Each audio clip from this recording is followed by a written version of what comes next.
La Maison des femmes, on l'a conçue comme un lieu ressource pour que les femmes qui sont victimes de violences, que ce soit des violences éducatives, que ce soit des violences liées à la communauté dans laquelle elles vivent et qui leur impose des modes de vie qu'elles ne souhaitent pas. Ça peut aller de l'interdiction de sortir au mariage forcé, ou alors des violences conjugales, ça peut être des violences sexuelles, l'inceste, des agressions sexuelles, des viols, ça peut être l'excision, ça peut être des grossesses issues de viols. Donc on a voulu un endroit où les femmes qui étaient victimes de ce genre de choses puissent venir en parler à des professionnels de santé. Parce qu'on le pense et puis c'est validé par l'expérience que les femmes vont avoir plus de facilité à parler à leur médecin, à leur sage-femme, de choses qu'elles vivent dans leur intimité et qui leur font du mal, que d'aller en parler même à un avocat, même à une assistante sociale.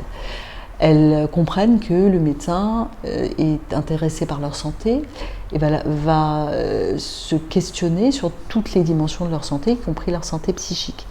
Et donc elles nous racontent des choses et nous on voit l'impact que ça a sur leur santé, comment ça peut détruire leur santé, leur provoquer des maladies chroniques, leur provoquer des maladies immunologiques, leur provoquer des psychopathologies graves.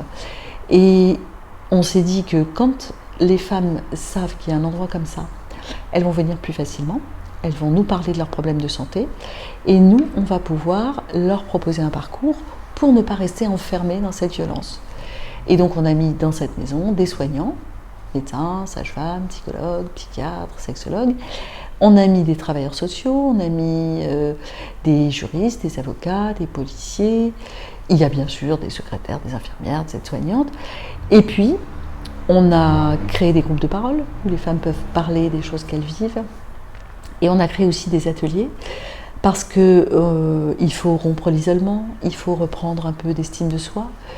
Et on s'est aperçu que des activités comme le sport, l'escrime, le karaté, des activités où on n'apprend pas à se battre, l'idée n'est pas de se battre, mais l'idée est de se réapproprier son corps, de se faire confiance, ou bien des activités comme le théâtre, ou comme l'art-thérapie, ou comme la danse, aider ces femmes à reprendre leur vie en main. Et donc on a mis comme ça tous ces morceaux de puzzle, et on leur donne accès à toutes ces choses-là.